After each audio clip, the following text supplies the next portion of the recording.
জামায়াত শিবিরের রাজনীতি নিষিদ্ধের প্রক্রিয়া চলছে। যে কোনো সময় প্রজ্ঞাপন জানালেন স্বরাষ্ট্রমন্ত্রী। ধ্বংসাত্মক কর্মকাণ্ডের বিচার করতেই নেওয়া হচ্ছে সিদ্ধান্ত। রাজনৈতিক অস্থিরতায় বড় বিপর্যয়ের মুখে দেশের শেয়ার বাজার। আছে আস্থাহীনতাও। 10 কার্যদিবসে ছেড়ে গেছেন 61,000 বিনিয়োগকারী। সমাধানে নতুন কর্মকৌশলের পরামর্শ বিশ্লেষকদের।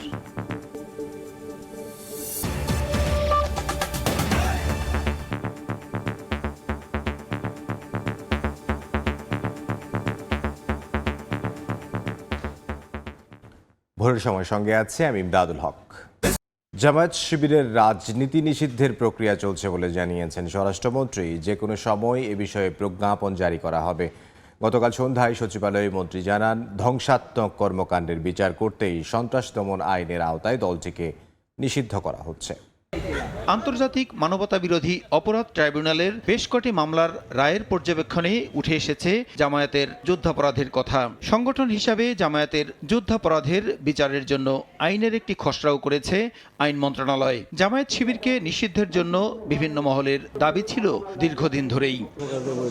এ অবস্থায় সোমবার আওয়ামী লীগ নেতৃত্বাধীন 14 দলীয় জোটের বৈঠকে জামায়াত শিবিরের রাজনীতি নিষিদ্ধের সর্বসম্মত সিদ্ধান্ত হয়। এই সিদ্ধান্ত বাস্তবায়নের ভার দেওয়া হয় সরকারকে। জামায়াতের রাজনীতি নিষিদ্ধ করার প্রক্রিয়া চলছে জানিয়ে বুধবার সন্ধ্যায় সচিবালয়ে স্বরাষ্ট্রমন্ত্রী জানান, যে কোনো মুহূর্তে আসবে জামায়াত শিবিরের নিষিদ্ধের প্রজ্ঞাপন।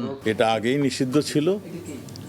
আপনারা জানেন, জিয়া রহমান সাহেব এসে আবার তাদেরকে রাজনৈতিক অধিকারটা দিয়েছিল। সবাই জামাতকে তখন থেকে নিষিদ্ধ ঘোষণা করার জন্য অবিরামভাবে বলে আসছিল। সিদ্ধান্ত হয়েছে যে এই দলটাকে নিষিদ্ধ করার জন্য।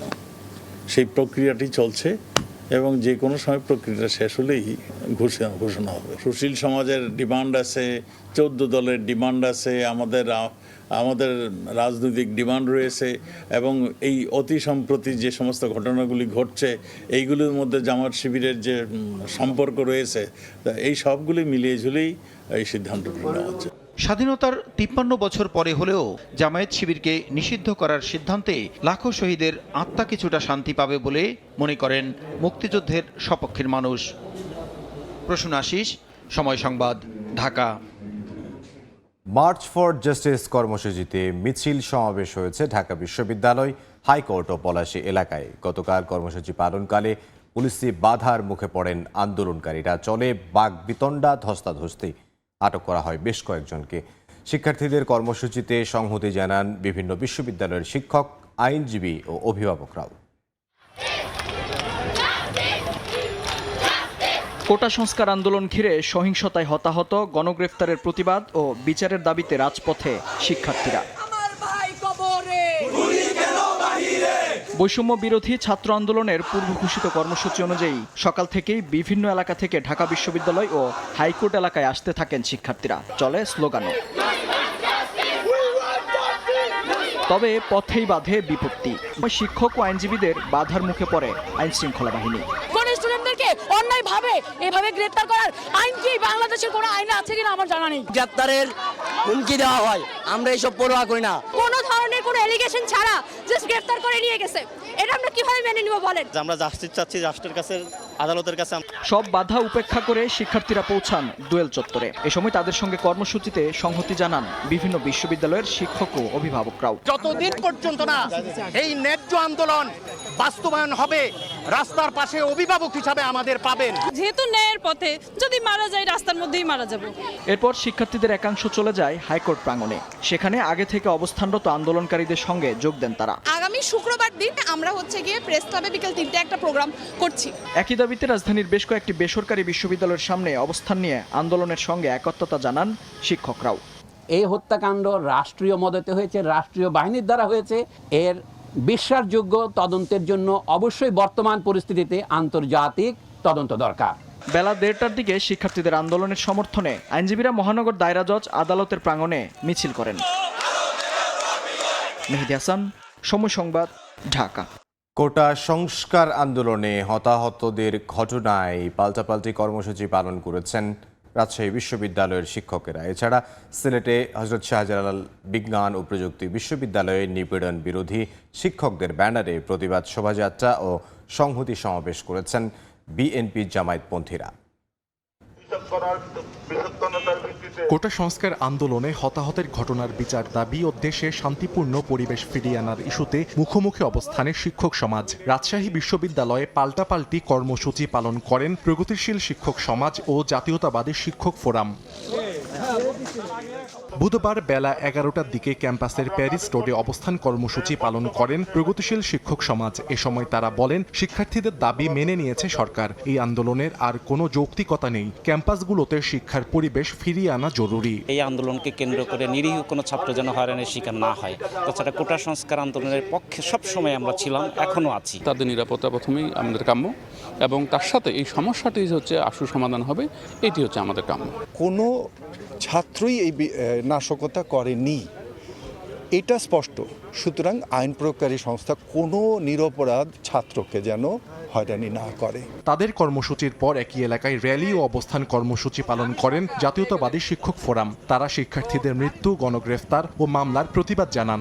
ছাত্ররাও যদি এক দফায় চলে আসে, এটা অবাক হওয়ার মতো কিছু নয়, কারণ দমন নিপীড়ন আমরা চাই, আর একটা গুলিও যেন ছাত্রদের উপরে না পড়ে। স্বাভাবিক জীবনযাত্রা ফিরে আনুন এবং এই যতগুলো ছাত্র নিখোঁজ আছে, যেসব সমন্বয়দেরকে নিয়ে ধরে নিরাপত্তা বজায় রাখা হচ্ছে, সবাইকে মুক্ত করে দিন। ক্যাম্পাসটাকে সচল দেখতে চাই। আমাদের ছাত্রছাত্রের পদচারণায় আবার মুখরিত হবে ক্যাম্পাস, লাইব্রেরিরও আলোকিত হবে, সেটি আমরা দেখতে চাই। পরীক্ষার সরব হবে, সেটি আমরা দেখতে চাই। এদিকে বৈষম্য বিরোধী ছাত্র আন্দোলনের সঙ্গে সংহতি জানিয়ে সিলেটের শাহজালাল বিজ্ঞান ও প্রযুক্তি বিশ্ববিদ্যালয়ে নিপীড়ন বিরোধী শিক্ষকদের ব্যানারে প্রতিবাদ র্যালি ও সংহতি সমাবেশ করেন শিক্ষকরা। এতে বিভিন্ন বিভাগের প্রধান, ডিন ও শিক্ষকরা উপস্থিত ছিলেন, যাদের বেশিরভাগই বিএনপি জামায়াতপন্থী। আন্দোলনকারীদের 9 দফা দাবির সঙ্গে একাত্মতা জানিয়ে তা বাস্তবায়নে সরকারের কাছে দাবি জানান তারা। সাহাল আব্দুল্লাহ আলভি, সময় সংবাদ। ঝুলে গেল আন্দোলনের সময় সরাসরি গুলি না করা রিটের আদেশ।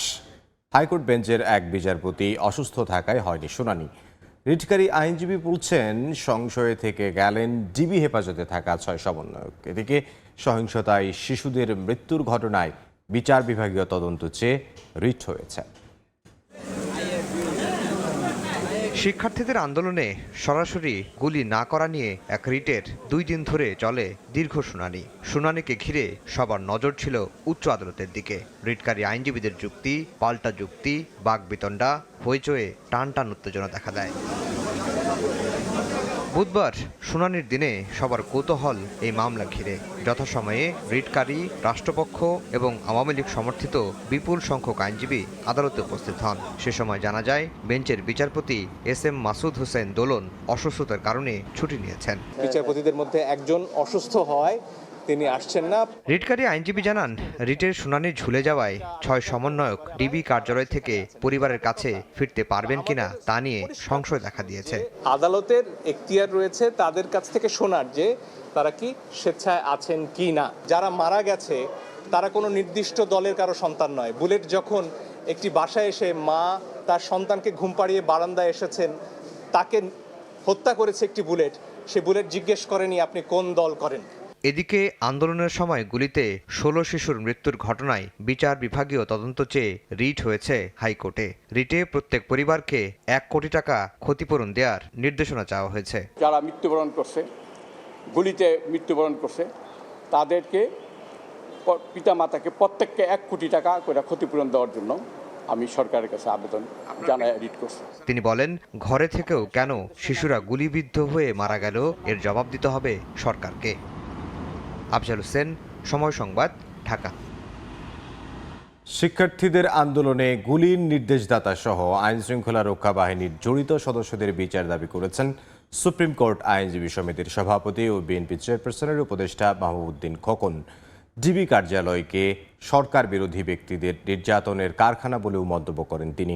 পাল্টা ব্রিফিংয়ে আইনজীবী সমিতির সম্পাদক বলেছেন, দেশকে অস্থিতিশীল করার ষড়যন্ত্রে নেমেতেছে বিএনপি জামায়াত শিবির।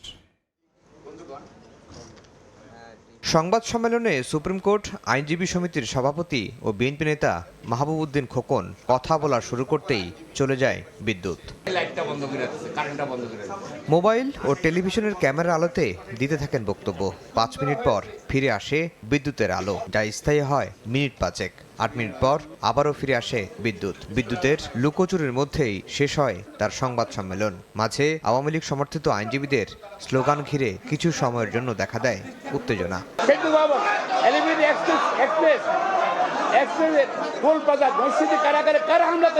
শিক্ষার্থীদের আন্দোলনে গুলির নির্দেশদাতা সহ জড়িত আইন শৃঙ্খলা রক্ষা বাহিনীর বিচার দাবি করেন খোকন।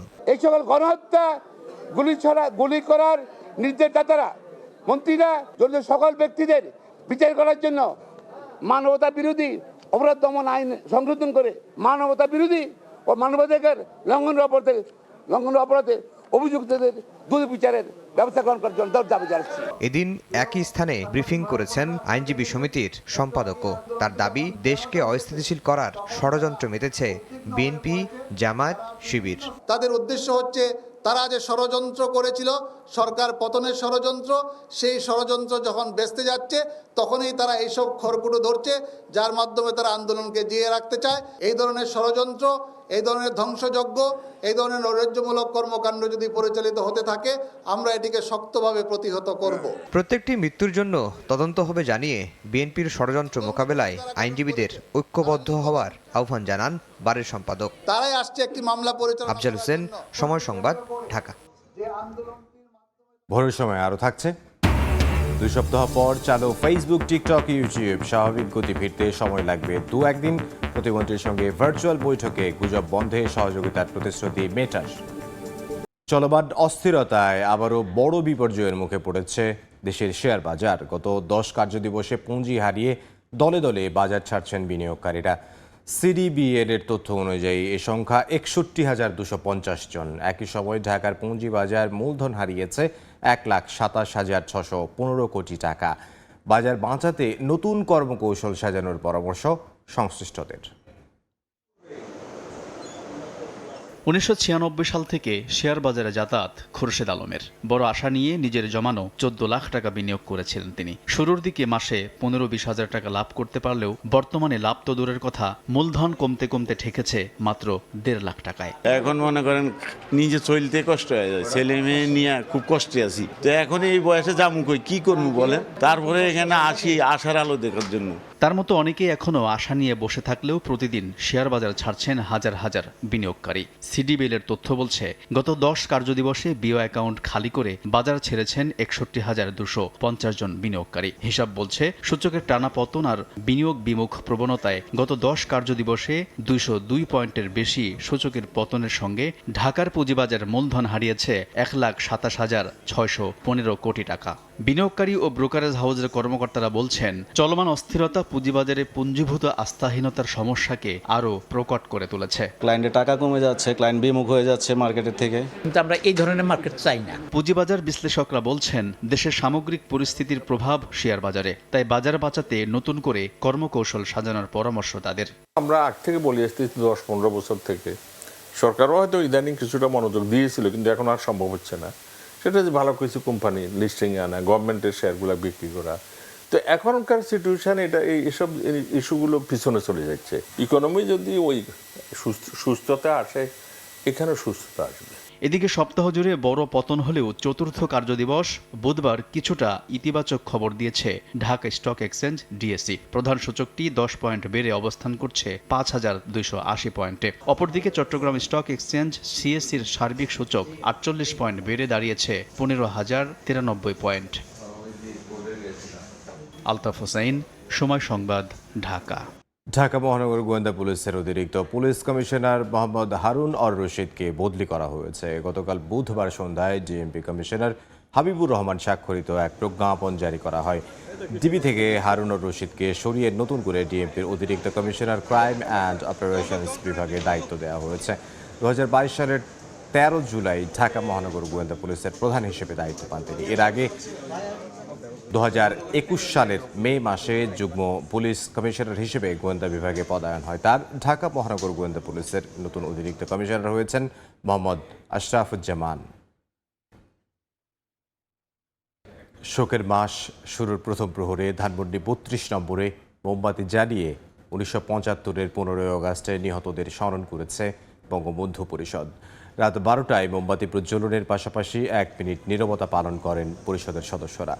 পরে বঙ্গবন্ধুকে হত্যায় জড়িত পলাতক খুনিদের দেশে ফিরিয়ে এনে অবিলম্বে রায় কার্যকরের দাবি জানান তারা।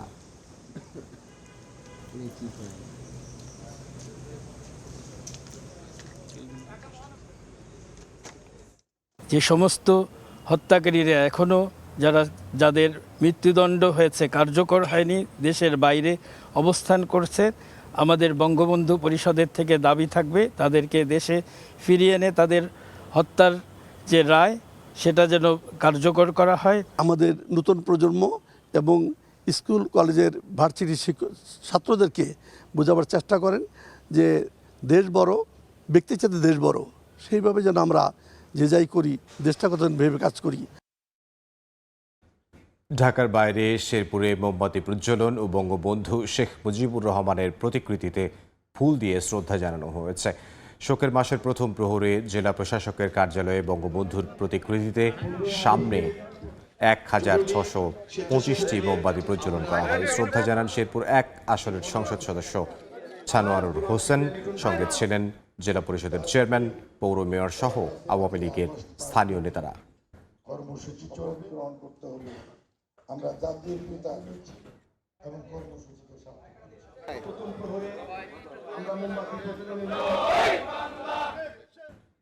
স্থাপনা মেরামত করা গেলেও এত প্রাণ তো আর ফেরানো যাবে না, এমন আক্ষেপ করে প্রধানমন্ত্রীর প্রশ্ন, ধ্বংসযজ্ঞ চালিয়ে দেশের ভাবমূর্তি নষ্ট করে কি অর্জন হলো? হতাহতদের পরিবারের প্রতি সমবেদনা জানিয়ে তিনি বলেছেন, আন্দোলনের সুযোগে সহিংসতায় জড়িতরা ছাড় পাবে না। গতকাল সকালে বঙ্গবন্ধু আন্তর্জাতিক সম্মেলন কেন্দ্রে জাতীয় মৎস্য সপ্তাহের উদ্বোধনী অনুষ্ঠানে বক্তব্য রাখেন সরকার প্রধান। আমি জানি একজন আপনজন হারালে কি কষ্ট হয়।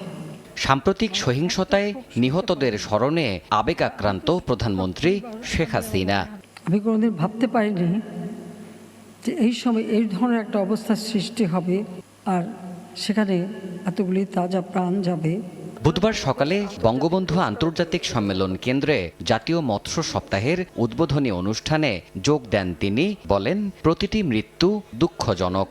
আজকে যাদের আমরা হারিয়েছি আমি তাদের আত্মার মাগফিরাত কামনা করি, আর যারা আপনজন হারিয়েছে তাদের প্রতি আমার সহমর্মিতা জানাই।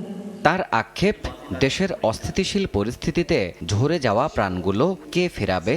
স্থাপনা যেগুলি ধ্বংস করেছে সেগুলি তো পুনর্গঠন করা যাবে, কিন্তু যে প্রাণগুলি ঝরে গেল সেগুলি তো আমরা ফিরে পাবো না। দেশের অর্জনকে নষ্ট করা, আন্তর্জাতিকভাবে বাংলাদেশের ভাবমূর্তি নষ্ট করা, কে কি অর্জন করলো সেটাই আমার প্রশ্ন।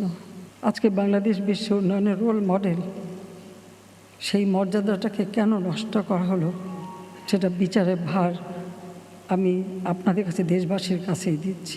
অনাকাঙ্ক্ষিত এই পরিস্থিতি কারা ঘটালো তার তদন্ত পরিধি বাড়ানো হয়েছে জানিয়ে এক্ষেত্রে আন্তর্জাতিক সহযোগিতা নেয়ার কথা জানান শেখ হাসিনা। আমরা জুডিশিয়াল কমিটি গঠন করে দিয়েছি, একজন জজ সাহেবকে দিয়ে করেছিলাম, সেখানে আমি বলেছি আরও 2জন জজ সাহেব দিয়ে আরও 2জন লোকবল বৃদ্ধি করে দিয়ে এবং তার তদন্তের পরিধি বাড়ানো।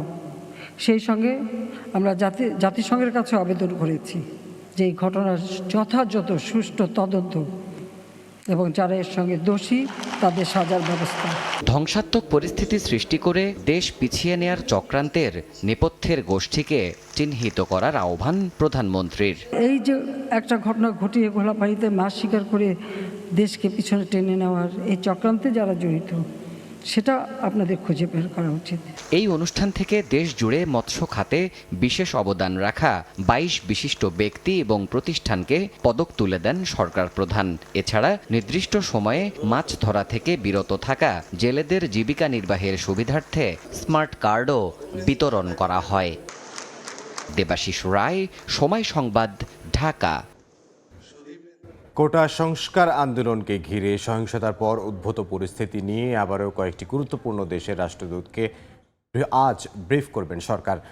পররাষ্ট্র সচিব জানান, বিদেশিরা যেন কোটা আন্দোলনকে ঘিরে কোনো গুজবে কান না দেয় সে চেষ্টাই করছে সরকার।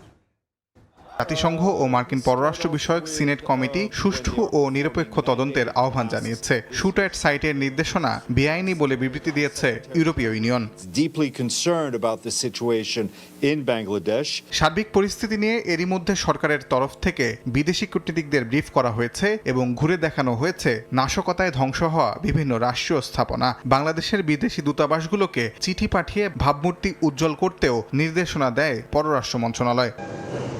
এবার আরেক দফা উন্নয়ন অংশীদার দেশগুলোর কূটনীতিকদের সঙ্গে বসতে যাচ্ছে সরকার। বৃহস্পতিবার বাংলাদেশের জন্য অর্থনৈতিকভাবে গুরুত্বপূর্ণ দেশগুলোর রাষ্ট্রদূতের সঙ্গে একান্ত সাক্ষাৎ করবেন পররাষ্ট্র সচিব মাসুদ বিন মোমেন। যাদের বেশি আগ্রহ আছে বা আমাদের ডেভেলপমেন্ট পার্টনার্স যারা আছেন, অর্থাৎ যাদের অনেক প্রশ্ন আছে যেটা তারা হয়তো অনেক বড় মিটিংয়ে হয়তো তারা স্বাচ্ছন্দ্য বোধ করে না, সেগুলো আমরা তাদেরকে ইন্টিমেটলি অ্যাড্রেস করব। সচিব জানান, বিদেশিরা যেন কোটা আন্দোলন নিয়ে গুজবে কান না দেয় সেই চেষ্টাই করছে সরকার। একটা ভুল তথ্য ঘুরছিল যে র্যাব হেলিকপ্টার থেকে গুলি করেছে, কিন্তু আমরা নিশ্চিত হয়েছি যে না, র্যাব হেলিকপ্টার থেকে কোনো গুলি করেনি। ঢাকাস্থ যে সমস্ত দূতাবাস আছে তাদেরকে এবং জাতিসংঘ সহ অন্যান্য যারা আছেন তাদের সাথেও আমরা নিয়মিতভাবে আপডেট পাঠাচ্ছি। ইউরোপীয় ইউনিয়ন এরই মধ্যে স্থগিত করেছে প্রথম ইইউ বাংলাদেশ অংশীদারিত্ব ও সহযোগিতা সংলাপ। চলমান পরিস্থিতির কারণে আরও কয়েকটি সংলাপ স্থগিত হতে পারে বলে ইঙ্গিত সচিবের। এরকম হয়তো আরও দু একটা পোস্টপোনমেন্ট আসতে পারে। ধরেন আগামী 3-4 দিনের পরে একটা মিটিং আছে ঢাকাতে, তখন ন্যাচারালি তারা হয়তো বলবে যে না, এই মুহূর্তে ঢাকায় আসা হবে না, বা আমাদের হয়তো একটা মিটিং আছে বলে যে না, আর কদিন পরে হবে। এই ধরনের এটা কোনো পলিসি ইনডিউসড পোস্টপোনমেন্ট বলে আমরা এখনো মনে করছি না। মানবাধিকার লঙ্ঘনের অভিযোগে র্যাবের মতো কোনো নিষেধাজ্ঞা বাংলাদেশ প্রত্যাশা করে না বলেও জানান পররাষ্ট্র সচিব। তাজওয়ার মাহমিদ, সময় সংবাদ, ঢাকা।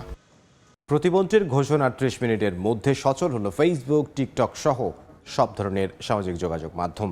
গতকাল দুপুর 2টার পর থেকে ব্রডব্যান্ড 4Gতে ফেসবুক ব্যবহার করা যাচ্ছে। এর আগে সকালে বিটিআরসিতে মেটা, টিকটক ও ইউটিউবের প্রতিনিধিদের সঙ্গে বৈঠকে বসেন তথ্য প্রযুক্তি প্রতিমন্ত্রী। বৈঠকে গুজব ও অপপ্রচার বন্ধে এই 3 প্ল্যাটফর্ম সরকারকে সর্বোচ্চ সহযোগিতার প্রতিশ্রুতি দিয়েছে বলে জানান জুনায়েদ আহমেদ পরক। ফেসবুকে গুজব অপপ্রচার বন্ধে দফায় দফায় অনুরোধ, হুঁশিয়ারি, সবশেষ চিঠি দিয়ে সশরীরে হাজির হয়ে ব্যাখ্যা দেওয়ার নির্দেশ। কোনোটাই মানেনি ফেসবুক, ইউটিউব। তবে মন্দের ভালো ভার্চুয়াল বৈঠকে সাড়া দিয়েছে তারা। বুধবার সকাল 9টার পর বিটিআরসিতে টেলিযোগাযোগ প্রতিমন্ত্রীর সঙ্গে ভার্চুয়ালি বৈঠকে বসে ফেসবুক ও ইউটিউবের প্রতিনিধিরা। সশরীরে উপস্থিত হয় টিকটকের প্রতিনিধি। বৈঠকে দেয়া তথ্যে দেখা যায় 17 থেকে 26 জুলাই পর্যন্ত সরকারের আপত্তি তোলা 73টি কন্টেন্টের মধ্যে ইউটিউব সরিয়েছে মাত্র 15টি। 16 থেকে 27 জুলাই পর্যন্ত 544টি কন্টেন্টের মধ্যে ফেসবুক সরিয়েছে মাত্র 47টি। তবে অনুরোধের 67% বাস্তবায়ন করেছে টিকটক। ফেসবুক, ইউটিউবের ভূমিকা নিয়ে বৈঠকে অসন্তোষ জানায় যেগুলো প্রো এল বা pro Awami League, pro liberation, pro মুক্তিযুদ্ধ, বঙ্গবন্ধু, শেখ হাসিনা, এই ওয়ার্ডগুলো দিলে তোমরা আমাদের রিচ আউট কমিয়ে দিচ্ছ, আর আমাদের এগেনস্টে দিলে সেগুলো রিচ আউট বাড়ায় দিচ্ছ।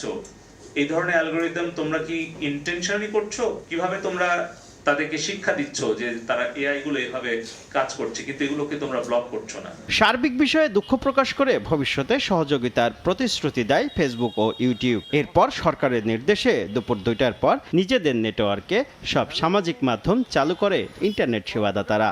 প্রত্যেকটা ক্যাশ সার্ভিস আমরা অন করে দিয়েছি। সোশ্যাল মিডিয়ার যত সেবা আছে সবগুলো সেবা গ্রাহকরা আগের মতোই পেতে থাকবে।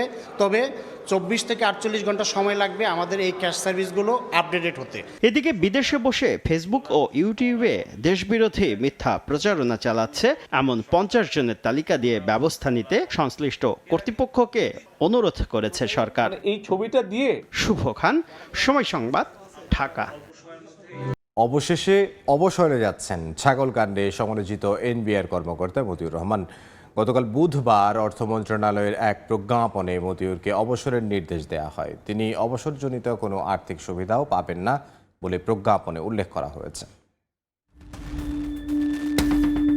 অবশেষে ছাগল কাণ্ডে সমালোচিত এনবিআর কর্মকর্তা মতিউর রহমানকে অবসরে পাঠানোর ঘোষণা এলো।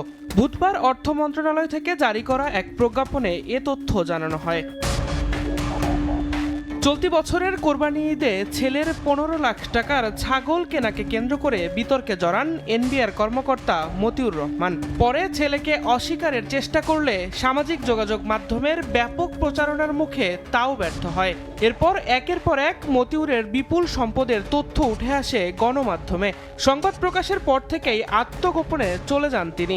পরে এ নিয়ে মতিউরের বিরুদ্ধে মামলাও করে দুর্নীতি দমন কমিশন। তবে মজার ব্যাপার হচ্ছে আত্মগোপনে থেকেই অবসরের আবেদন করেন মতিউর। এতে যেন অর্থ মন্ত্রণালয়ের আভ্যন্তরীণ সম্পদ বিভাগ দায় মুক্তি পায়। দ্রুত তলে তলে সব ঠিক করে প্রজ্ঞাপনের মাধ্যমে অবসরে পাঠায় তাকে। তবে মতিউর অবসরজনিত কোনো আর্থিক সুবিধা পাবেন না বলেও উল্লেখ করা হয়। বিভিন্ন সূত্র বলছে 2007 সালের দিকে তত্ত্বাবধায়ক সরকারের আমলে চট্টগ্রাম কাস্টমসের যুগ্ম কমিশনারের দায়িত্ব পালনকালে প্রভাবশালীদের আশ্রয়ে ক্ষমতাশীল বনে যান মতিউর। এরপর নামে বেনামে সম্পদের পাহাড় গড়ে তুলতে থাকেন। এনবিআর সদস্য পদে থাকলেও কাস্টমস, এক্সাইজ ও ভ্যাট অ্যাপিলেট ট্রাইব্যুনালের প্রেসিডেন্ট হিসেবে দায়িত্ব পালন করে আসছিলেন তিনি।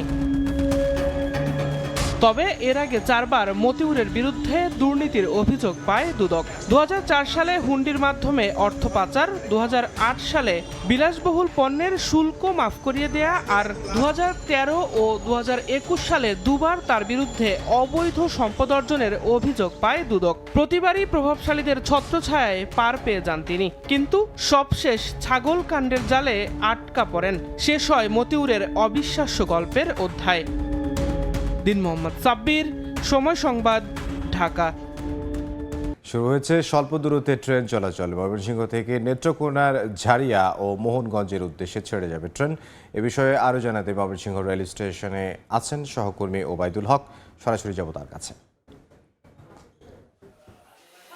12 দিন বন্ধ থাকার পর স্বল্প দূরত্বে শুরু হয়েছে ট্রেন চলাচল। এতে ময়মনসিংহ যে রেলওয়ে স্টেশনের নীরবতা ভেঙে কিন্তু প্রাণ ফিরতে শুরু করেছে এই স্টেশন এলাকা। সকাল 6:30টায় মোহনগঞ্জগামী যে ট্রেন সেটি কিন্তু ছেড়ে গেছে এবং এরপর 7টায় কিন্তু যে জারিয়াগামী, নেত্রকোনার জারিয়াগামী এই ট্রেনটি ছেড়ে যাওয়ার মাধ্যমে আজকের মতো আসলে এই যে স্বল্প দূরত্বের ট্রেন চলাচল সেটি কিন্তু থাকবে। আমি যদি একটু বলি যে গত 20 জুলাই থেকে কিন্তু কারফিউর কারণে বন্ধ রয়েছে ট্রেন চলাচল এবং এতে করে কিন্তু স্থবির হয়ে যায় এই স্টেশন এলাকা। এবং আমরা এর আগেও দেখেছি যখন এই অন্যান্য সময় যখন মানে মানুষের ভিড়ে বা যাত্রীদের আনাগোনায় পা ফেলার জায়গা থাকে না, ঠিক এই গত 12 দিন কিন্তু শুনশান নীরবতা বজায় ছিল এই ময়মনসিংহ রেলওয়ে স্টেশনে। এবং আজকে 2টি ট্রেন মোহনগঞ্জ, নেত্রকোনার মোহনগঞ্জ এবং জারিয়াগামী যে ট্রেন, সেই ট্রেনটি চালু হয়েছে কিছুক্ষণ আগে, অর্থাৎ 6:30টায় নেত্রকোনার মোহনগঞ্জগামী যে লোকাল ট্রেন সেটি কিন্তু ছেড়ে গেছে। আমরা দেখেছি যে সকাল থেকেই যেহেতু 6:30টায় ট্রেন ছিল, 5টা 5:30টার মধ্যে কিন্তু যাত্রী সাধারণ যারা রয়েছেন তারা কিন্তু চলে এসেছেন এবং এই মুহূর্তে কিন্তু যারা জারিয়া যাবেন তারা কিন্তু আসতে শুরু করেছেন, অনেকে চলে এসেছেন। আমরা দেখতে পাচ্ছি যে এই ট্রেনটিতে আসলে যাত্রীরা তারা আসন নিয়ে বসেছেন। তবে প্রথম দিন হওয়ার কারণে কিন্তু যাত্রীর সংখ্যা অনেকটাই কম। আমরা অন্যান্য সময় দেখেছি যে এই মোহনগঞ্জ এবং জারিয়াগামী ট্রেন যে লোকাল ট্রেন, এই ট্রেনে কিন্তু যাত্রীদের ঠাসা থাকে। তবে আজকে যেহেতু 12 দিন পর ট্রেন চলাচল শুরু হয়েছে, অনেকে বিষয়টি জানেনও না, যার কারণে স্বাভাবিক যে ভিড় সেটি কিন্তু আমরা দেখতে পাচ্ছি না। যাত্রীর সংখ্যা কিছুটা কম, যেহেতু সকালে আবার বৃষ্টিও হয়েছে, সেজন্য যাত্রী এখনও কিন্তু সেভাবে আসতে শুরু করেননি। তবে তারা বলছেন যে যেহেতু আজকে থেকে শুরু হয়েছে, এখানে যাত্রী আনাগোনা কিন্তু বাড়বে। আপনি জানিয়ে রাখি যে মোহনগঞ্জ এবং জারিয়াগামী যে লোকাল ট্রেনের মাধ্যমে কিন্তু শত শত মানুষ কিন্তু প্রতিদিন সকালবেলা যাতায়াত করেন এবং দিনভর কিন্তু এই ট্রেনের মাধ্যমে তারা কিন্তু ট্রেনেই বেশ স্বাচ্ছন্দ্য বোধ করেন এবং না হলে সড়ক পথে কিন্তু বেশ ভেঙে ভেঙে তাদেরকে যেতে হয়, যার কারণে সবচেয়ে সহজ এবং স্বাচ্ছন্দ্যের যোগাযোগ মাধ্যম কিন্তু তাদের কাছে ট্রেন। এবং এই কয়েকদিন বন্ধ থাকার কারণে কিন্তু তারা বেশ ভোগান্তি নিয়ে আসলে চলাচল করেছেন, ভেঙে ভেঙে সিএনজি, অটোরিকশা এইসব দিয়ে কিন্তু চলাচল করেছেন। আমি যদি একটু জানিয়ে রাখি, আজকে ঢাকা থেকে জামালপুর কমিউটার ট্রেন সেটি কিন্তু 3টা 40 মিনিটে ছেড়ে আসবে। এছাড়া ময়মনসিংহ থেকে ঢাকাগামী কোনো ট্রেন আজকে নেই। আর এই দুটি লোকাল ট্রেন কিন্তু আপ ডাউন করবে শুধুমাত্র, অর্থাৎ যাবে এবং আসবে। এছাড়া কিন্তু আজকের মতো আর কোনো ট্রেন আসলে চলাচল করবে না। যে জামালপুর কমিউটার ট্রেনটি ঢাকা থেকে যেটি আসবে সেটি আবার কালকে এখানে ময়মনসিংহ থেকে এবং দেওয়ানগঞ্জ থেকে কিন্তু ঢাকা উদ্দেশ্যে ছেড়ে যাবে। অর্থাৎ আজকে এই মোহনগঞ্জ এবং জারিয়াগামী ট্রেন এবং জামালপুর কমিউটার এই 3টি ট্রেন কিন্তু আসলে চলাচল করছে। তবে যাত্রী সাধারণ যেটি জানিয়েছেন যে যেহেতু পরিস্থিতি এখন অনেকটাই স্বাভাবিক হতে শুরু করেছে, এই ট্রেনগুলো যেন দ্রুত স্বাভাবিকভাবে চলাচল করা হয়। এবং যারা স্টেশন কেন্দ্রিক আসলে ক্ষুদ্র ব্যবসায়ী রয়েছেন তারা কিন্তু বেশ বিপাকে পড়েছেন। তারা বলছেন যে দ্রুত যেন পরিস্থিতি স্বাভাবিক হয় এবং সবগুলো ট্রেন যেন আসলে চলাচল করে, এতে তারা যে এই কষ্টে দিনাতিপাত করছেন তারা কিন্তু চাইছেন যে আবারও এই স্টেশন স্বাভাবিক হয়, কর্মচাঞ্চল্য ফিরে আসে এই স্টেশন এলাকায়। তো এই ছিল আসলে ময়মনসিংহ থেকে ট্রেন চলাচলের সর্বশেষ তথ্য। ওবায়দুল হক, ময়মনসিংহ থেকে। জামায়াত ও ছাত্র শিবিরের রাজনীতি নিষিদ্ধের সিদ্ধান্তের খবরে ব্রাহ্মণবাড়িয়ায় আনন্দ মিছিল হয়েছে। গতকাল বুধবার রাত 8টার দিকে শহরের ধীরেন্দ্রনাথ দত্ত ভাষা চত্বর থেকে মিছিলটি বের করে জেলা ঘাতক দালাল নির্মূল কমিটির নেতৃবৃন্দ সহ প্রগতিশীল সংগঠনের সদস্যরা। শহরের প্রধান সড়ক প্রদক্ষিণ করে জেলা প্রেস ক্লাবের সামনে গিয়ে শেষ হয় মিছিলটি। সেখানে বক্তারা অবিলম্বে প্রজ্ঞাপন জারির মাধ্যমে জামায়াত শিবিরকে নিষিদ্ধের দাবি জানান।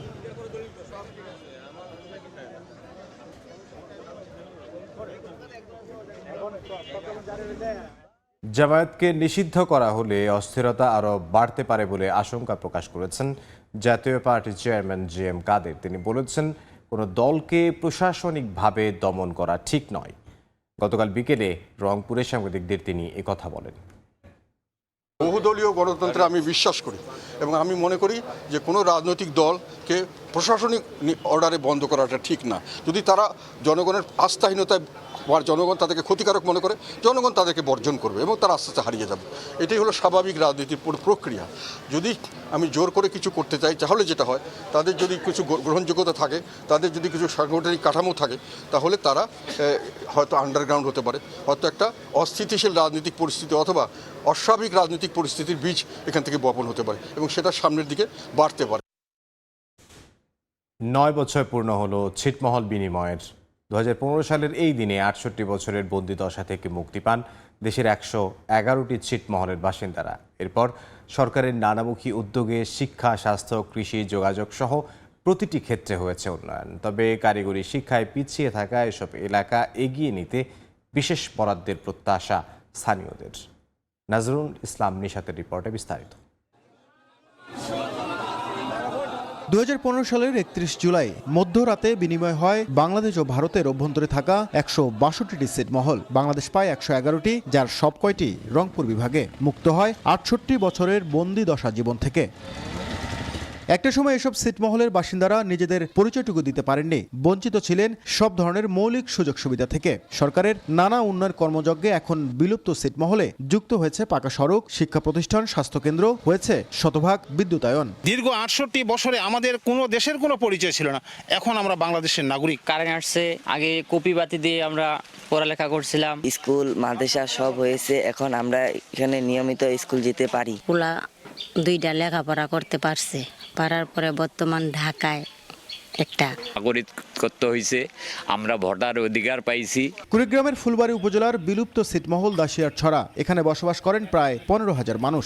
সরকারের সব ধরনের উন্নয়নে অংশী হতে পেরে খুশি তারা। তবে বিলুপ্ত ছিটমহলগুলোতে কর্মসংস্থান সৃষ্টিতে কারিগরি প্রতিষ্ঠান গড়ে তুলতে বিশেষ বরাদ্দের দাবি জানান বাসিন্দারা। সুযোগ সুবিধা মতো পাইতেছি, আবাদ করতেছি, এখন আর আগের মতো টেনশন নাই। নাগরিক হচ্ছি বিধায় আজকে আমরা চিকিৎসা, রাস্তাঘাট, বিদ্যুৎ, স্কুল, কলেজ বিভিন্ন জিনিসগুলো আমরা ফিরে পেয়েছি। এখানে চাকরি বাকরি হয়েছে, এখানে বয়স্ক ভাতা, প্রতিবন্ধী ভাতা, বুদ্ধি ভাতা হয়েছে। বিলুপ্ত ছিটমহলবাসীর জীবনমান উন্নয়নে সব ধরনের পদক্ষেপের কথা জানান স্থানীয় প্রশাসন। যে প্রায় 30 কিলোমিটার পাকা রাস্তা হয়েছে, এছাড়াও ব্রিজ, কালভার্ট নির্মিত হয়েছে এবং প্রাইমারি স্কুল রয়েছে এখানে 3টি, মাদ্রাসা রয়েছে 1টি, হাই স্কুল রয়েছে 2টি এবং কলেজ রয়েছে 1টি। তাদের ছেলে মেয়েরা উচ্চশিক্ষিত হচ্ছে এবং তারা উন্নয়নের যে মহাসড়কে বাংলাদেশ রয়েছে সেটার মধ্যে তারাও সম্পৃক্ত হয়েছে। 1974 সালে ইন্দিরা মুজিব চুক্তির আলোকে বাংলাদেশ ও ভারত ছিটমহল বিনিময় করে। দীর্ঘ আন্দোলনের ফসল এই দিনটিকে স্মরণীয় করে রাখতে নানা কর্মসূচির উদ্যোগ নেয় বাসিন্দারা। নাজমুল ইসলাম নিশাত, সময় সংবাদ, রংপুর।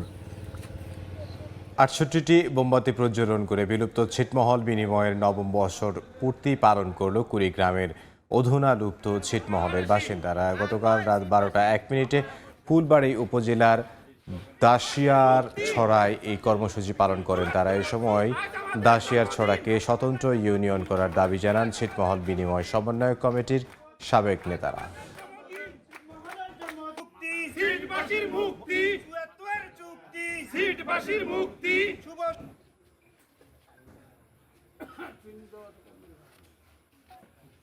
বিলুপ্ত ছিটমহলের বাসিন্দাদের জীবনমানের খবর জানাতে পঞ্চগড়ে আছেন সহকর্মী সোহাগ হায়দার। সরাসরি যাব তার কাছে। বিলুপ্ত ছিটমহলবাসীর এক অন্যতম দিন আজকের এই দিনে বাংলাদেশের স্বাধীনতার মধ্যে একটি অন্যতম দিন হিসেবে তাদের কাছে হিসেবে স্বীকৃতি পেয়েছে। মূলত যে কারণে পেয়েছে 2015 সালের 31 জুলাই মধ্যরাত 12:01 কিন্তু এই এলাকা পঞ্চগড়ের বিলুপ্ত ছিটমহলগুলো কিন্তু স্বাধীন হয়েছে। কারণ মুজিব ইন্দিরা যে চুক্তি রয়েছিল সেই চুক্তি 2015 সালে কিন্তু এই দিনটিতে প্রধানমন্ত্রী শেখ হাসিনা কিন্তু বাস্তবায়নের মধ্য দিয়ে ছিটমহলবাসীদের একটি পরিচয় দেয়, তাদের বাংলাদেশের নাগরিকত্ব দেয়। আমি জানিয়ে রাখি যে বাংলাদেশের স্বাধীনতার যে সময়টি ছিল সেই সময়টিতে তৎকালীন প্রধানমন্ত্রী বঙ্গবন্ধু শেখ মুজিবুর রহমান এবং ভারতীয় যে তৎকালীন প্রধানমন্ত্রী ইন্দিরা গান্ধী রয়েছিলেন তাদের মধ্যে একটি চুক্তি স্বাক্ষরিত হয়। কারণ বাংলাদেশের অভ্যন্তরে 162টি যে বিলুপ্ত ছিটমহল ছিল এবং ভারতের অভ্যন্তরে বাংলাদেশের যে ছিটমহলগুলো ছিল সেগুলো কিন্তু একটি অচুক্তির মধ্যে রয়েছিল। সেখানকার বাসিন্দারা কিন্তু তাদের যে পরিচয় সেটি কিন্তু পাচ্ছিল না।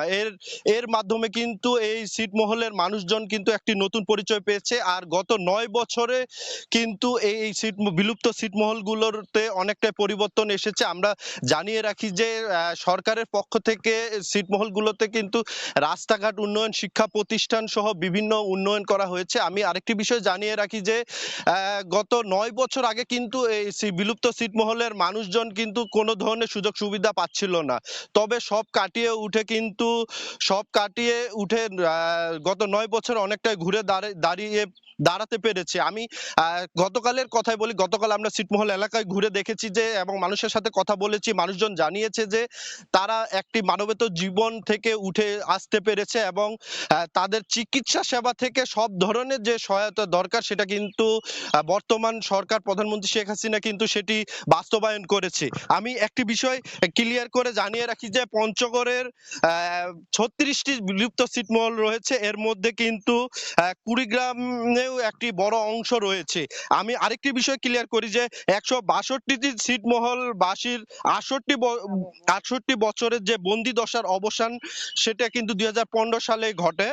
আর এই দিনটিকে স্মরণীয় করে রাখতে কিন্তু নানা আয়োজন করে এই বিলুপ্ত ছিটমহলের বাসিন্দারা রয়েছে তারা কিন্তু এই দিনটিকে স্মরণীয় করে রাখতে জাতীয় সঙ্গীতের সাথে জাতীয় পতাকা উত্তোলন সহ এবং 68টি মোমবাতি প্রজ্বলন সহ বিভিন্ন কর্মসূচি পালন করে এবং দিনটিকে স্মরণীয় রাখতে কিন্তু বিভিন্ন খেলাধুলা সহ বিভিন্ন কর্মকাণ্ডের আয়োজন করে।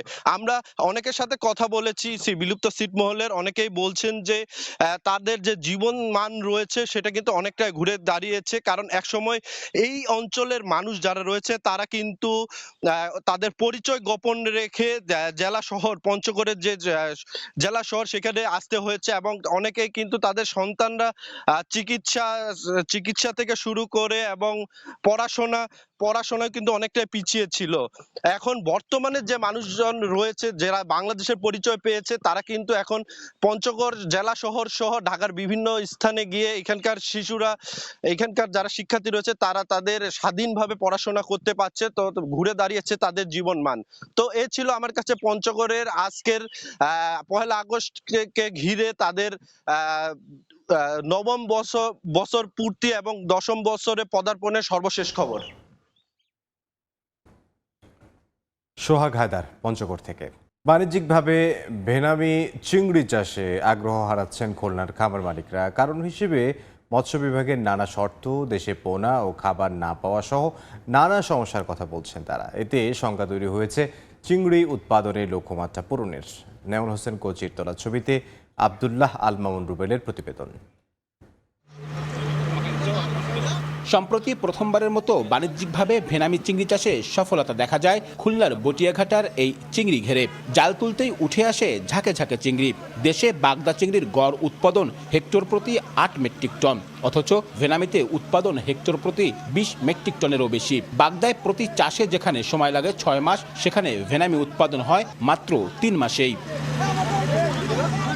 2021 ও 2022 সালে দেশে 2 দফা ভেনামি চিংড়ির পরীক্ষামূলক চাষে সফলতার পর চাষিদের দাবির মুখে 2023 সালের জুলাইয়ে বাণিজ্যিকভাবে এই চিংড়ি চাষের অনুমোদন দেয় মৎস্য অধিদপ্তর। তবে প্রথম থেকেই আবেদনে কম আগ্রহ ছিল চাষিদের। গত 1 বছরেরও বেশি সময়ে খুলনা ও সাতক্ষীরায় মাত্র 23 জন চিংড়ি চাষি অনুমোদনের জন্য আবেদন করেন। তবে মাঠ পর্যায়ে চাষ করছেন মাত্র 8 জন চাষি। চাষিদের অভিযোগ, অনুমোদন পেতে নানা শর্ত, দেশে পোনা না পাওয়া ও বড় অঙ্কের টাকা বিনিয়োগে আর্থিক ঝুঁকির কারণে আগ্রহী হচ্ছেন না তারা। অনুমোদন পেল কিন্তু পোনা পেল না, খাবার পেল না, মেডিসিন পেল না, তাহলে তো এটা আগাবে না। যদি কোনো রকম ফল্ট করি তাহলে দেখেন আমাদের লক্ষ লক্ষ টাকা বাড়ি খাবো। 10, 20, 30টা যদি পুকুরে যদি না করতে পারি বেনামি চাষে আমরা কোনোদিন লাভবান হতে পারবো না। বাগদা চিংড়িতে যতটা রপ্তানি সহজযোগ্য, ফোন দিলেই গাড়ি চলে আসবে কোম্পানির, কিন্তু বেনামির এই দ্বারটা এখনো সেইভাবে খুলে নাই। এদিকে পোনার সহজলভ্যতার জন্য খুলনা অঞ্চলের একটি প্রতিষ্ঠানকে ভেনামির পোনা উৎপাদনের অনুমতি দেয়া হলেও তারা উৎপাদন শুরু করতে পারেনি। তবে চাষিদের উপর দোষ চাপিয়ে দ্রুত উৎপাদনে যাওয়ার কথা জানিয়েছে প্রতিষ্ঠানটি। একবার মাদারে নিয়ে আসলে সর্বনিম্ন প্রায় 20 কোটি পোনা আমাকে সেল করতে হবে। বর্তমান মার্কেটে 3 কোটির উপরে চাহিদা নেই, আমাদের 17 কোটি পোনা আমাদের ফেলে দিতে হবে বা লস হবে। তবে ভেনামি চাষে চাষিদের আগ্রহী করতে নানা উদ্যোগ নেওয়া হয়েছে বলে দাবি মৎস্য অধিদপ্তরের। চাষিদেরকে মোটিভেট করছি যে তারা যেন ভেনামি চিংড়িতে এগিয়ে আসে। তাদের খামারের যে সুবিধাগুলো থাকা দরকার, যেটা নেটিং করা দরকার, তাদের ওই বিষয়গুলো যেন তারা করে। আর বাদবাকি পোনা উৎপাদনের জন্য আমরা উদ্যোক্তা তৈরি করার জন্য আমরা চেষ্টা করতেছি। চলতি বছর খুলনা, বাগেরহাট ও সাতক্ষীরায় মোট 1,72,248 হেক্টর জমিতে গলদা ও বাগদা চিংড়ি চাষ হচ্ছে। আর খুলনা ও সাতক্ষীরায় 29.72 হেক্টর জমিতে ভেনামি চিংড়ি চাষ হচ্ছে। আব্দুল্লাহ আল মামুন রুবেল, সময় সংবাদ, খুলনা। রাজশাহীর বাজারে মাছের সরবরাহ থাকার পরেও দাম চড়া, এ নিয়ে বিপাকে ক্রেতারা। বিস্তারিত জানবো নগরীর নওদাপাড়া বাজার থেকে যুক্ত হচ্ছেন সহকর্মী শাহিন আলম। ভোরের আলো ফোটার সঙ্গে সঙ্গে রাজশাহী জেলার বিভিন্ন উপজেলা থেকে মাছ বিক্রেতারা মাছ নিয়ে হাজির হন নওদাপাড়ার এই বাজারে এবং হাক ডাকের মাধ্যমে চলে জমজমাট বেচাকেনা। আমরা দেখেছি যে আজকে যে মাছের বাজার অন্যান্য দিনের তুলনায় আজকের বাজারে কিন্তু মাছের যোগান কিছুটা কম, কারণ গতকালকে রাতে রাজশাহীতে প্রচুর পরিমাণ বৃষ্টি হওয়াতে কিন্তু অনেক জায়গাতে বিক্রেতারা তারা মাছ ধরতে পারেননি এবং সে কারণে মাছের যোগান কম। তাই বিক্রেতারা যেটি বলছেন যে যেই সময়টিতে মাছের যোগান কম থাকে সেই সময় মাছের দাম কিন্তু অনেক বেশি চড়া থাকে। যদি বলি আপনাদেরকে যে দেশের চলমান পরিস্থিতি এবং কারফিউ পরিস্থিতির কারণে যে ব্যাংকগুলো যখন বন্ধ ছিল তখন অনেক দিন পর্যন্ত কিন্তু রাজশাহীতে যারা জেলেরা রয়েছেন তারা মাছ ধরা বন্ধ রেখেছেন। সেই সময় থেকে এখন পর্যন্ত কিন্তু মাছের দামটি চড়াই রয়েছে এবং আমরা দেখেছি গতকালও কিন্তু রাজশাহীর এই নদাপাড়া বাজারে বিভিন্ন মাছ কেজি প্রতি 50 থেকে 60 টাকা বেশি কেজি প্রতি বিক্রি হচ্ছিল এবং সেই বাজারটি কিন্তু তুলনামূলক ভাবে কিন্তু আজকে আরও বাড়তে আমরা দেখেছি। আমরা এখন এই মুহূর্তে অবস্থান করছি রাজশাহীর নদাপাড়া পাইকারি মাছ বাজারে। এইখান থেকে দেশের দূর দূরান্ত থেকে ক্রেতারা এই বাজারে আসেন এবং এইখান থেকে মাছ নিয়ে তারা কিন্তু দূর দূরান্তে নিয়ে যান। আমরা যদি বলি যে রাজশাহী এমন একটি জেলা যে জেলায় প্রচুর পরিমাণ পুকুর এবং মাছ চাষি রয়েছেন এবং এই জেলার যে পরিমাণ মাছ উৎপাদন হয় সেই মাছ রাজশাহীর চাহিদা মেটানোর পাশাপাশি কিন্তু দেশের বিভিন্ন জেলায় এই জেলার মাছ পৌঁছে যায়।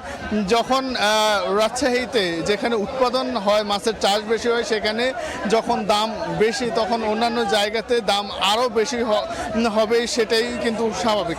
আমরা এখানকার বিক্রেতাদের সঙ্গে কথা বলেছি, তারা বলছেন যে মাছ তুলনামূলকভাবে কম আসায় বাজারে মাছের যোগান কম থাকার কারণে কিন্তু মাছের দামটা তারা বেশি বলছেন।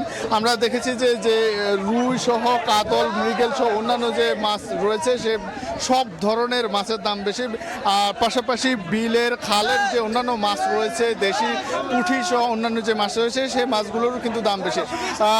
ক্রেতাদের নাগালের মধ্যে আছে এমন কোনো মাছ আমাদের চোখে পড়ছে না। সব মাছেরই কিন্তু দাম কেজি প্রতি 50 থেকে 60 টাকা 70 টাকা পর্যন্ত প্রত্যেকটি মাছের দাম বেশি দেখছে আর কি। যদি বলি যে রাজশাহীতে গত এক সপ্তাহের আগেও কিন্তু মাছের যে দাম সেটি স্বাভাবিক ছিল। যখন থেকে কারফিউ পরিস্থিতি শুরু হয় তখন থেকে কিন্তু মাছের দাম বেড়ে যায়। বিশেষ করে কারফিউ পরিস্থিতিতে রাজশাহী থেকে যখন মাছের যে গাড়িগুলো ঢাকা সহ বিভিন্ন জায়গায় যাওয়া বন্ধ হয়ে পড়ে এবং ব্যাংকগুলো সীমিত পরিসরে বন্ধ হয়ে থাকে তখন আসলে জেলেদেরকে যারা আড়তদাররা কিন্তু তারা জেলেদেরকে টাকা মাছের দাম দিতে পারছিলেন না।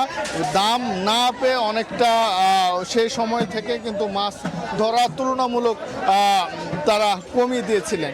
কিন্তু যারা মাছ চাষি রয়েছেন তারা বলছেন দেশের পরিস্থিতি যেমনই থাকুক মাছ যখন তারা পুকুরে রাখেন তখন কিন্তু তাদের সেই খরচটা বাড়তে থাকে, মাছকে নিয়মিত খাবার দিতে হয়। সেই পরিস্থিতিতে আসলে তাদের একটি নাকাল পরিস্থিতিতে পড়তে হয়। পাশাপাশি যারা ক্রেতা রয়েছেন তাদের সঙ্গে আমরা কথা বলেছি।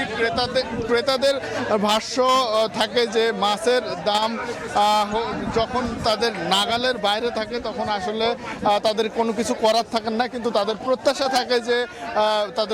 থাকে যে এই যে পাইকারি বাজারগুলো বা খুচরা বাজারগুলোতে বাজার মনিটরিং ব্যবস্থা থাকবে এবং সেই মনিটরিংটা জোরদার থাকবে। মনিটরিং ব্যবস্থা জোরদার যদি রাখা হয় তখন মাছের দাম কিন্তু নাগালের মধ্যে থাকবে। যদি আপনাদের বলা যায় যে রাজশাহীর আজকের যে মাছের বাজার সেখানে অন্যান্য দিনের তুলনায় মাছের যোগান কিছুটা কম। সেই যোগান যখনই কম থাকে সেই সময় কিন্তু মাছের দাম আসলে বাড়তে থাকে।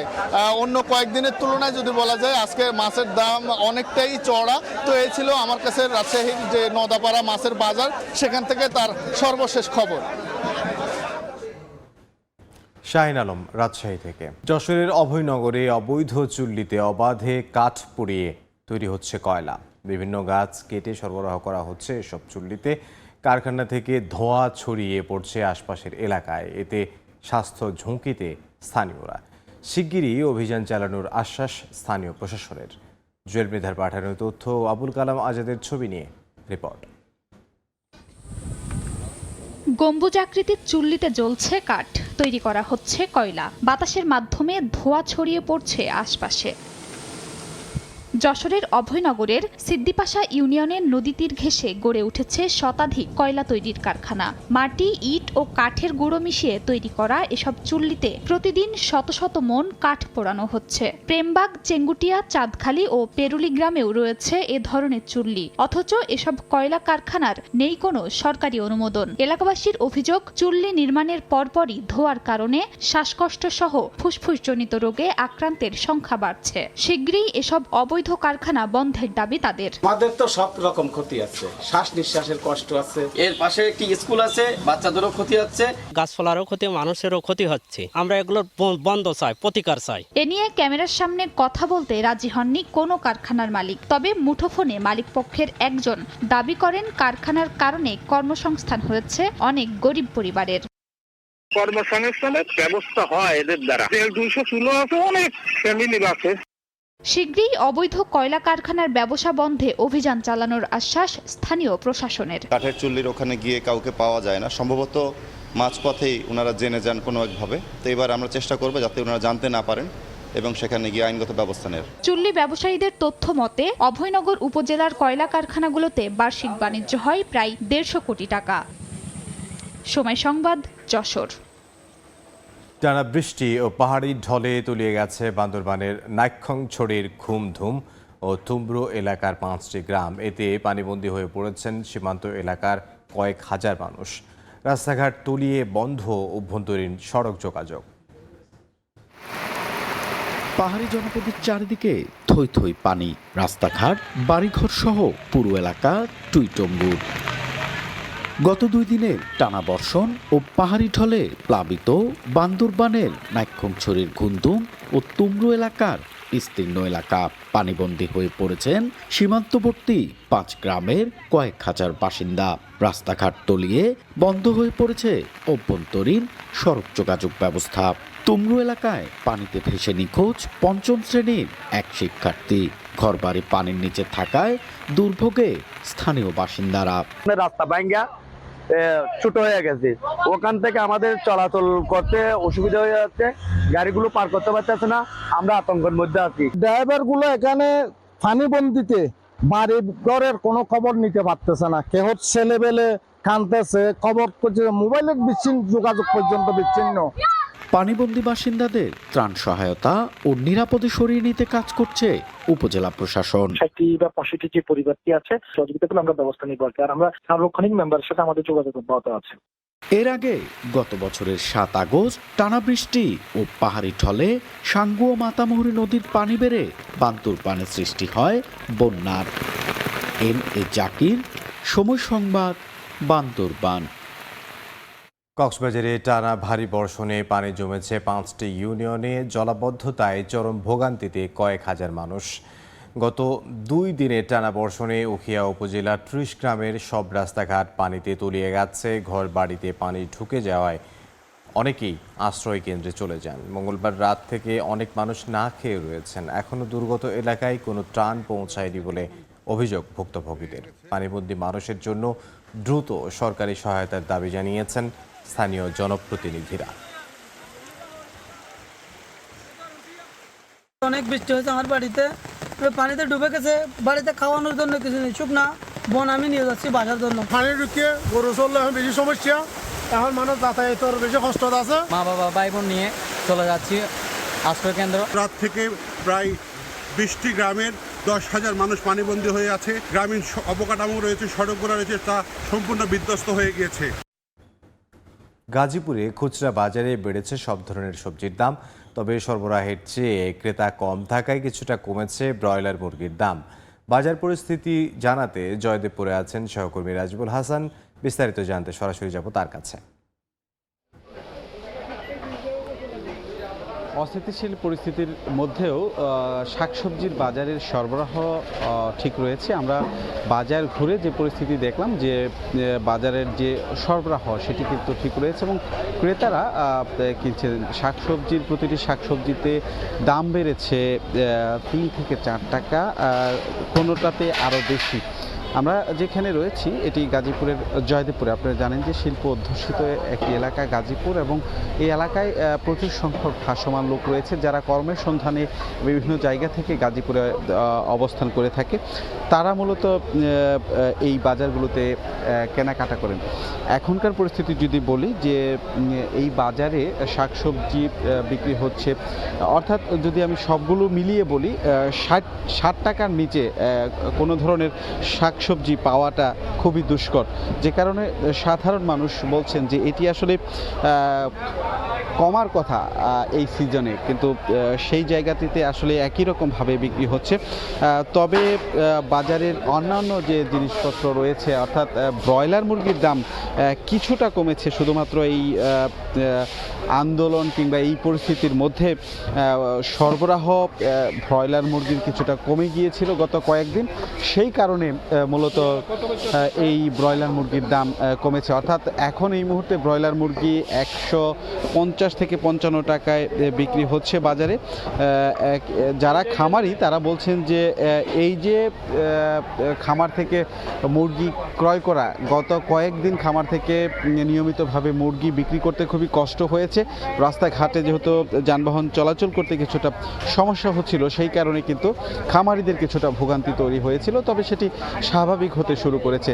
বাজারে আপনারা দেখছেন যে ক্রেতা ভোর হওয়ার কারণে অনেকটাই কম, সে কিছুক্ষণ পর কিন্তু আস্তে আস্তে এই ক্রেতা বাড়বে বলে বিক্রেতারা আশা করছেন। যদিও এখন কিছু বৃষ্টি হচ্ছে। আমরা যে বাজারটিতে রয়েছি হারিনাল কাঁচা বাজার, এখানে এই মুহূর্তে কিছুটা বৃষ্টি হচ্ছে এবং এই বৃষ্টি হওয়ার কারণে ক্রেতা কম রয়েছে বলে বিক্রেতারা জানাচ্ছেন। নিশ্চয়ই দেখতে পাচ্ছেন যে অল্প সংখ্যক অল্প ক্রেতারা এসে তাদের যে চাহিদার শাকসবজি রয়েছে সেই সকল শাকসবজি আসলে কিনে নিয়ে যাচ্ছে। আমরা কিছুক্ষণ আগে কথা বললাম, এখানে পটল, বেগুন কিংবা অন্যান্য যে সবজি আপনারা দেখতে পাচ্ছেন, এই সকল সবজিগুলো আসলে এই বাজারে বিক্রি হচ্ছে।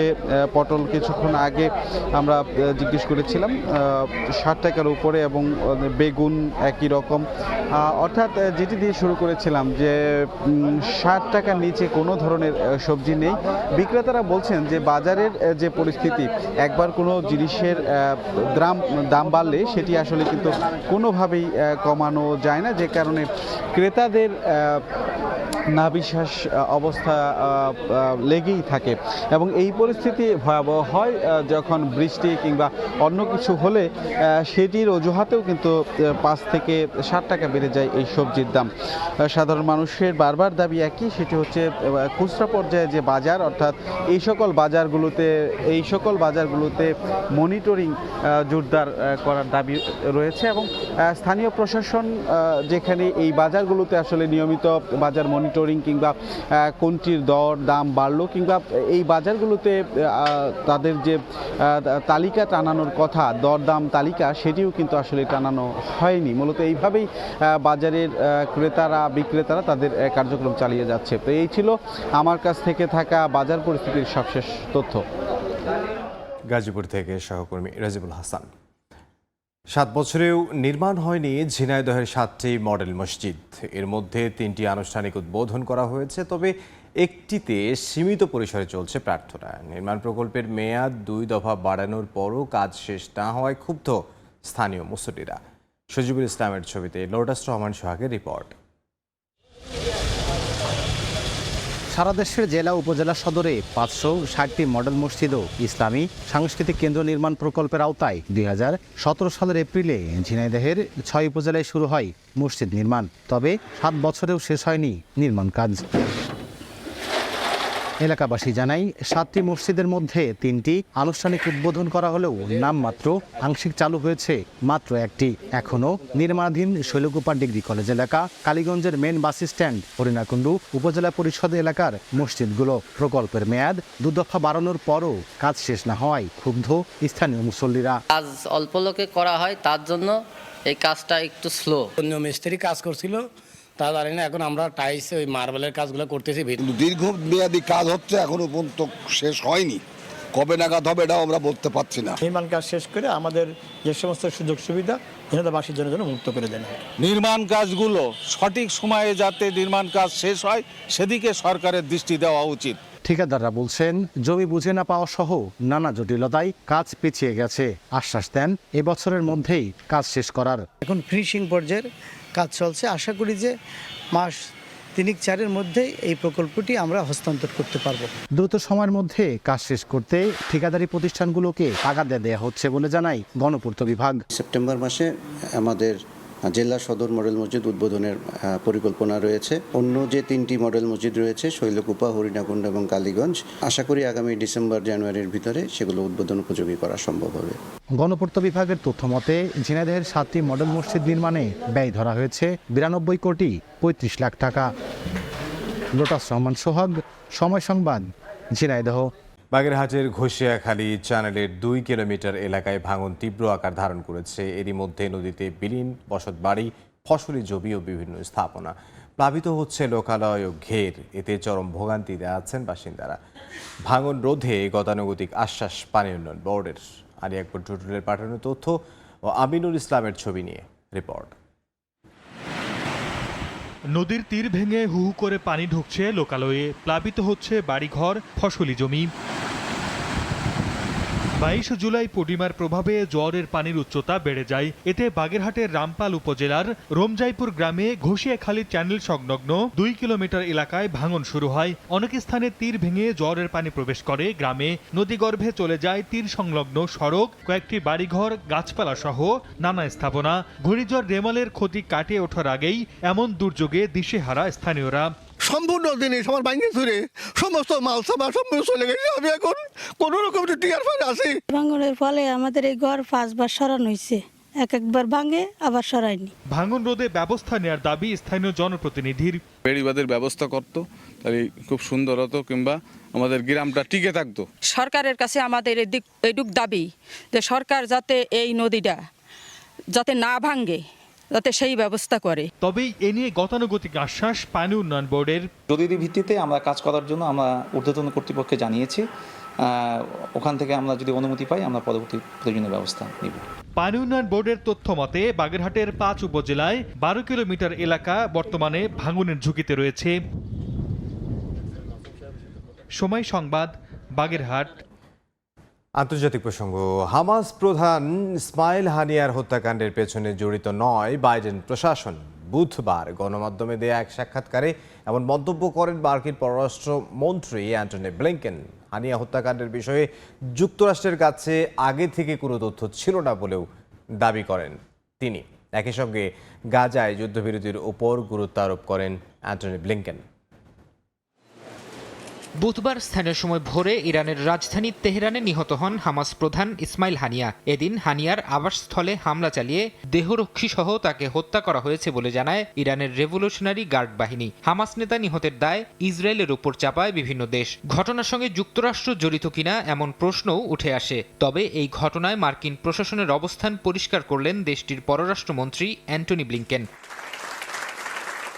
সিঙ্গাপুর সফরে থাকা ব্লিংকেন বুধবার স্থানীয় গণমাধ্যমে সাক্ষাৎকার দেন। এ সময় তিনি জানান, হামাস প্রধান ইসমাইল হানিয়ার হত্যাকাণ্ডের পেছনে বাইডেন প্রশাসন জড়িত নয়। এমনকি এ বিষয়ে যুক্তরাষ্ট্রের কাছে আগে থেকে কোনো তথ্য ছিল না বলেও জানান মার্কিন পররাষ্ট্রমন্ত্রী।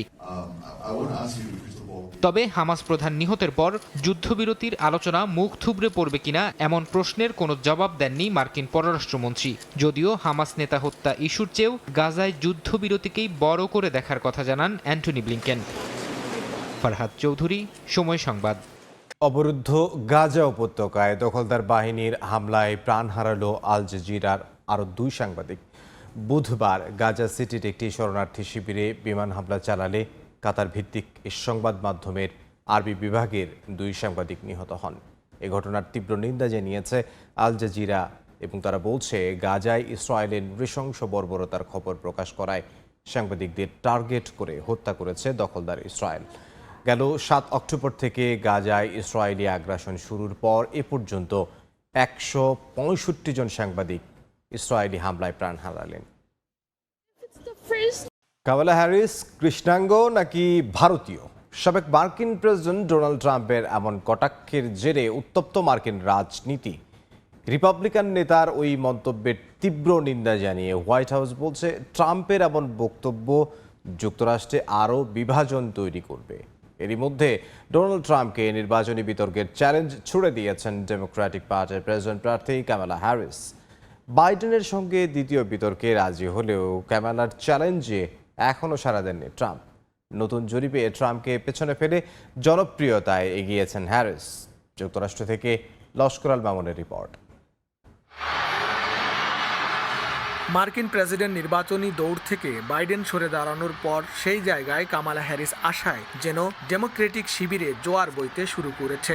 বদলে যাচ্ছে নির্বাচনী সব সমীকরণ। মঙ্গলবার জর্জিয়া রাজ্যের আটলান্টা শহরে এক নির্বাচনী জনসভায় ট্রাম্পকে বিতর্কের চ্যালেঞ্জ ছুড়ে দেন কামালা হ্যারিস। সমাবেশে হ্যারিস বলেন, লক্ষণ দেখে মনে হচ্ছে বিতর্কে আসতে চান না ট্রাম্প। তিনি আশা করেন বিতর্কের মঞ্চে তার মুখোমুখি দাঁড়ানোর কথা ট্রাম্প বিবেচনা করবেন এবং যা বলার সরাসরি বলবেন।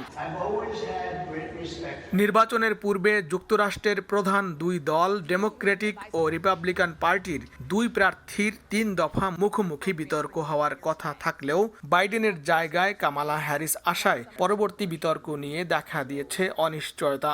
গেল 27 জুন প্রথম বিতর্কে বাইডেনকে ধরাশয়ী করে দ্বিতীয় বিতর্কে আগ্রহী হয়ে আরও বিতর্কের প্রয়োজনীয়তার কথাও বলেন ট্রাম্প। তবে এবার সুর পাল্টেছেন তিনি। 59 বছর বয়সী দক্ষ আইনজ্ঞ কামালার বিপরীতে বিতর্কে আসতে রাজি হচ্ছে না 78 বছর বয়সী ট্রাম্প। বিশেষজ্ঞদের মতে বয়সের ব্যবধান ও ফৌজদারি মামলায় দোষী সাব্যস্ত হওয়ায় জনপ্রিয়তা হ্রাসের শঙ্কায় সাবেক অ্যাটর্নি কামালার মুখোমুখি হতে চান না ট্রাম্প। এদিকে সাম্প্রতিক এক জনমত জরিপে ট্রাম্পের চেয়ে জনসমর্থনের দিক দিয়ে আবারও এগিয়ে গেছেন কামালা হ্যারিস। রয়টার্স ইপসোসের নতুন এক জরিপে 43% নিবন্ধিত ভোটারের সমর্থন পেয়েছেন হ্যারিস, আর ট্রাম্প পেয়েছেন 42% সমর্থন। নির্বাচনে জো বাইডেনের বদলে হঠাৎ কামালা হ্যারিসের উত্থানে কিছুটা অপ্রস্তুত হয়ে পড়ে রিপাবলিকান শিবির। এক সাংবাদিক সম্মেলনে কামালা কি কৃষ্ণাঙ্গ নাকি ভারতীয় বলে জাতিগত কটাক্ষ করেছেন ট্রাম্প। এ নিয়ে মার্কিন রাজনীতিতে দেখা দিয়েছে চরম উত্তেজনা। ট্রাম্পের এমন মন্তব্যের তীব্র নিন্দা জানিয়েছে হোয়াইট হাউস। সাবেক প্রেসিডেন্টের এ ধরনের মন্তব্য যুক্তরাষ্ট্রে জাতিগত বিভেদ বাড়াবে বলেও হোয়াইট হাউসের পক্ষ থেকে উল্লেখ করা হয়। যদিও এর আগেও বিভিন্ন সময় বর্ণবাদী মন্তব্যের কারণে সমালোচনার মুখে পড়েছেন ডোনাল্ড ট্রাম্প। লস্কর আল মামুন, সময় সংবাদ, যুক্তরাষ্ট্র। ভোরের সময় আরও থাকছে। সাকিবকে নিয়েই পাকিস্তান সফরে যাবে বাংলাদেশ। বোর্ডের বিবেচনায় আছেন তাসকিনও। এ সিরিজ দিয়ে স্পেন কোচের দায়িত্বে ফিরছেন মুশতাক আহমেদ। পানি প্রবাহ বাড়ায় পানামা খাল দিয়ে জাহাজ চলাচল বাড়ানোর সিদ্ধান্ত নিয়েছে কর্তৃপক্ষ। দিনে 34টির পরিবর্তে সেপ্টেম্বর থেকে 36টি করে জাহাজ পানামা পাড়ি দিয়ে যাবে আটলান্টিক ও প্রশান্ত মহাসাগরে। এতে এই খাল থেকে আগামী অর্থবছরে আয় 18% বেড়ে $5.6 বিলিয়ন ঠেকবে বলে জানিয়েছে পানামা কর্তৃপক্ষ। পানামা সামুদ্রিক বাণিজ্যে 82 কিলোমিটার দীর্ঘ এই খালটি পার হয়ে বিশাল বিশাল পণ্যবাহী জাহাজ ঢুকে আটলান্টিক ও প্রশান্ত মহাসাগরে। তবে নাব্য সংকটের পাশাপাশি পানির প্রবাহ নিয়ন্ত্রণের কারণে যখন খুশি তখনই এই খালে ঢুকতে পারে না কোনো জাহাজ। যেমন বর্তমানে দৈনিক মাত্র 34টি জাহাজ পারাপারের সুযোগ পায় বৈশ্বিক জাহাজ পরিবহন খাতে 5% অবদান রাখা পানামা খাল দিয়ে। তবে আগামী সেপ্টেম্বর থেকে জাহাজ পারাপার বাড়ানোর ঘোষণা দিয়েছে পানামা খাল কর্তৃপক্ষ।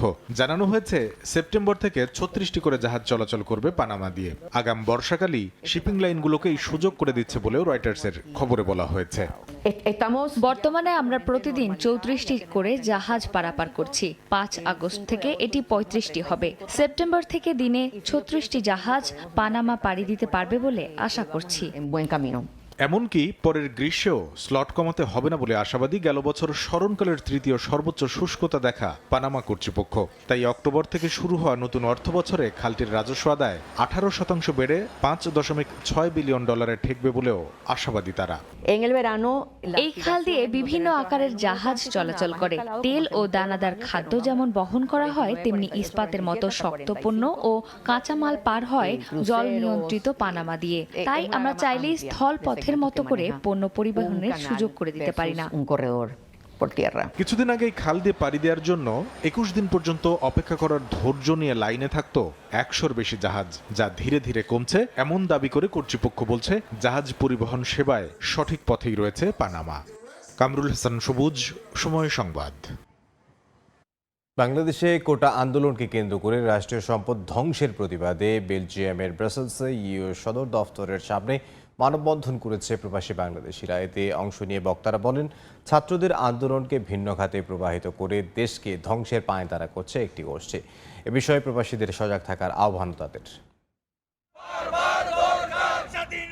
সম্প্রতি কোটা সংস্কার আন্দোলনকে কেন্দ্র করে নাশকতাকারীদের হামলায় দেশের সম্পদ নষ্টের প্রতিবাদে বেলজিয়ামের রাজধানী ব্রাসেলসে মানববন্ধন হয়েছে। মানববন্ধনে অংশগ্রহণকারীরা বলেন, ছাত্রদের আন্দোলনকে সুকৌশলে ভিন্ন খাতে প্রবাহিত করেছে একটি গোষ্ঠী। বেলজিয়াম আওয়ামী লীগের উদ্যোগে বাংলাদেশের যে সহনশীলতা চলতেছে তার বিরুদ্ধে আমরা এখানে মানববন্ধন করছি। নিরীহ ছাত্রদেরকে ব্যবহার করে যে জঙ্গি গোষ্ঠী আজকে দেশে নৈরাজ্য সৃষ্টি করতেছে, আমরা তাদের বিরুদ্ধে প্রতিবাদ জানাচ্ছি। বয়কট টেরোরিজম এবং বয়কট বিএনপি জামাত, এই স্লোগান নিয়ে আমরা এখানে এসেছি। যে আওয়ামী লীগ বাংলাদেশের জন্ম দিয়েছে, সেই আওয়ামী লীগের বিরুদ্ধে স্বাধীনতা বিরোধী চক্র যারা আমাদের স্বাধীনতাকে ৭১ গলা টিপে হত্যা করার চেষ্টা করেছিল, তারা আবার নতুন করে মেতে উঠেছে, ষড়যন্ত্র করছে। মানববন্ধনে অংশ নেন মানবাধিকার কর্মী ও সাংবাদিক এন্ডি ভার্মট। তিনি বলেন, ছাত্রদের শান্তিপূর্ণ সমাবেশ ছিনিয়ে নিয়েছে জামায়াতে ইসলামী। We hope that European Parliament is aware of this and that they will do also a thorough investigation. Belgium Awami League এই মানববন্ধন আয়োজন করে। এতে অংশ নেন সর্ব ইউরোপিয়ান আওয়ামী লীগ, নেদারল্যান্ডস আওয়ামী লীগ, বিভিন্ন মানবাধিকার সংগঠন ও ইউরোপের অন্যান্য দেশের স্থানীয় আওয়ামী লীগ সহ প্রবাসীরা। সময় সংবাদ, বেলজিয়াম। এবার খেলার খবর জানবো, তার আগে জেনে নেব আজকের আবহাওয়ার খবর। রাজধানী সহ দেশের ৮ বিভাগে আজ মাঝারি থেকে ভারী বৃষ্টির পূর্বাভাস দিয়েছে আবহাওয়া অধিদপ্তর। এছাড়াও দেশের ১৪ জেলায় ৬০ কিলোমিটার বেগে ঝড়ের পূর্বাভাসও দিয়েছে সংস্থাটি। পূর্বাভাসে বলা হয়েছে, দেশের অধিকাংশ স্থানে অস্থায়ীভাবে দমকা হাওয়া সহ হালকা থেকে মাঝারি ধরনের বৃষ্টি অথবা বজ্র সহ বৃষ্টি হতে পারে। দেশের অভ্যন্তরীণ নদী বন্দরসমূহকে ১ নম্বর সতর্ক সংকেত দেখাতে বলা হয়েছে।